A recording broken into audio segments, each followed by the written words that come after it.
প্রতিদিন তো পনিরের ঝোল খাই, ঝাল খাই, অনেক কিছুই খাচ্ছি, কিন্তু আজকে ভাবলাম পনিরটাতে আলু দেবো না দিয়েই ঠিক এইভাবে পনিরটাকে রান্না করব। বিশ্বাস করো, খেতে কিন্তু অসাধারণ হয়। তোমরা বাড়িতে একবার করো, আর খুব কম মশলাতেই হয়ে যায় এটা।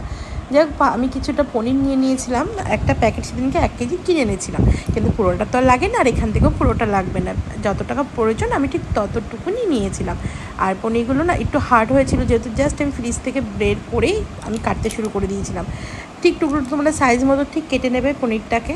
আর পনির যখন ভাজবে না, তার আগে একটু তেল বা ঘি মাখিয়ে নেবে, দেখবে কড়াইতে না ওটা আটকে যাবে না। পনিরগুলো একদম সুন্দরভাবে ভাজা হয়ে যাবে, আর উঠেও যাবে, একটু কড়াইতে লাগবে না। আমি যাই হোক পনিরের ভিতরে দিয়ে দিয়েছিলাম একটু ঘি, যাতে একটু গন্ধটা ভালো হয়। আর তার সাথে দিয়ে দিয়েছিলাম হচ্ছে নুন, হলুদ আর একটু লঙ্কার গুঁড়ো দিয়ে কিছুক্ষণ রেখে দিয়েছিলাম, যাতে ওই মশলাগুলো ওরভাবে কোট হয়ে যায়।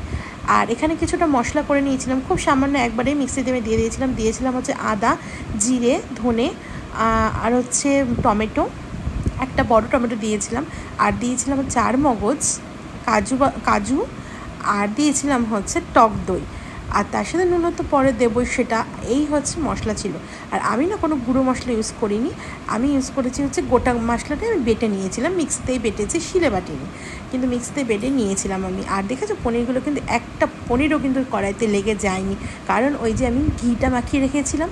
তোমরাও ঠিক যখন পনির ভাজবে না, ঘি বা তেল একটু বেশি করে মাখিয়ে রেখে দেবে, দেখবে এক ফোঁটা কিন্তু কড়াইতে লেগে যাবে না, পনিরগুলো খুব সুন্দরভাবে ভাজা হবে।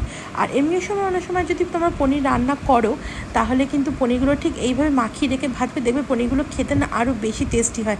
আর এই ভাজা ভাজা পনির খেতে না আমার বেশ ভালো লাগে। তোমাদের কার কার ভালো লাগে কমেন্ট করে জানাবে তো। আর তারপরে ওই তেলেই আমি দিয়ে নিয়েছিলাম হচ্ছে একটু গোটা গরম মশলা ফোড়ন। জানো তো, এই যে তেল ছিটকানোটা দেখলে একটা কথা বলি, আমার হাতের মধ্যে না তেলটা ছিটকিয়েছে, ভীষণ পরিমাণে জ্বালা করছিল। দেখো, ভিডিও করা কিন্তু অতটাও সহজ নয়, অনেক কষ্ট করতে হয়। যাই হোক, বাদ দাও, রেসিপিতে আবার ফিরে আসি। আর এরকম তারপরেই মশলাটা যে বেটে রেখেছিলাম ওগুলোই তেলের মধ্যে দিয়ে আমি নাড়া দিয়ে নিয়েছি। একটা জিনিস কিন্তু এখানে দিইনি, ওটা আমি পরে দেব, ঠিক তোমার ভিডিওর পরে দেখতে পাবে, যেহেতু ওটা ফোড়নে দেয়, কিন্তু আমি আজকে ফোড়নে দিইনি। এর মধ্যে দিয়ে দিয়েছিলাম হচ্ছে নুন, পরিমাণ মতন নুন দিয়ে দিয়েছিলাম, হলুদ দিয়ে দিয়েছিলাম, একটু হলুদটা বেশি করে দিয়েছি, যেহেতু টক দই আছে আর টমেটো আছে, তো হলুদটা নাহলে কেটে যাবে, সাদা সাদা হবে। আর তার সাথে দিয়ে নিয়েছিলাম হচ্ছে লঙ্কার গুঁড়ো, আর আরেকটু দিয়েছিলাম হচ্ছে কাশ্মীরি চিলি পাউডার, যেহেতু একটু রঙের জন্য দিয়েছিলাম, তোমরা চাইলে ওটাকে স্কিপও করতে পারো। দেখতে কিন্তু দেখো দিয়েছিলাম, ওই দেখতে কিন্তু অসাধারণ হয়েছিল, শুধু দেখতে নয়, খেতেও কিন্তু দুর্দান্ত হয়েছিল। তোমরা বাড়িতে রুটি, পরোটা, ভাত যাই হয় এর সাথে খেতেই পারো অনায়াসে।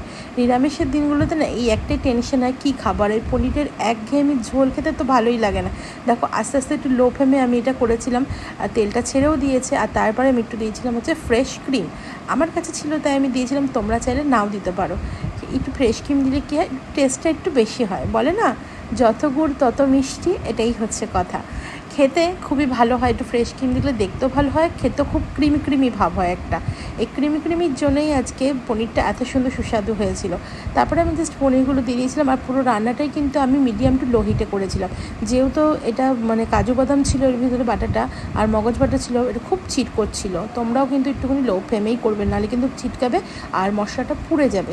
আর তারপরে একটু কষিয়ে নিয়ে আমি সামান্য একটু জল দিয়েছি, বেশি একটা জল দিইনি, যেহেতু এটা ঝোল তো একদমই ভালো লাগে না, একটু গ্রেভি গ্রেভি থাকলেই ভালো লাগে।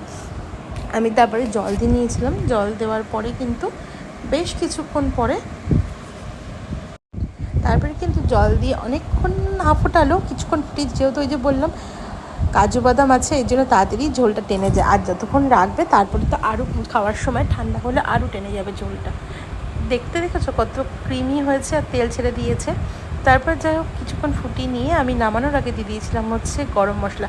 আর আরেকটা জিনিস কি তোমরা বুঝতে পারছো, যদিও ভিতরে একটু স্কিপ হয়ে গেছে, দেখেছো গোটা শুকনো লঙ্কা দিয়েছি, কিন্তু এটা কিন্তু ফোড়নে একদম দিইনি, ঠিক নামানোর কিছুক্ষণ আগে দিয়ে এটাকে ফুটিয়েছি। বিশ্বাস করবে না, এইভাবে দিয়ে দেখো, খেতে অসাধারণ লাগে। আর তোমরা চাইলে একটু কাসুরি মেথি দিতে পারো, আমার কাসুরি মেথির গন্ধটা খুব একটা ভালো লাগে না, এই জন্য আমি এখানে দিও নি, কিন্তু কিছু রান্নায় তো দিতে হয়, এই জন্য দেওয়া হয়ে থাকে। আর গোটা গরম মশলার সেন্টটা না এত সুন্দর বেরোচ্ছিল। আর তারপরে তো গরম মশলাও দিয়েছি, আর একটু নামানোর আগে ঘি দিয়ে জাস্ট নামিয়ে ফেলেছি। তোমরাই বলো দেখতে কেমন হয়েছে, খেতে কিন্তু অসাধারণ হয়েছিল। ভিডিওটা ভালো লাগলে সাবস্ক্রাইব করে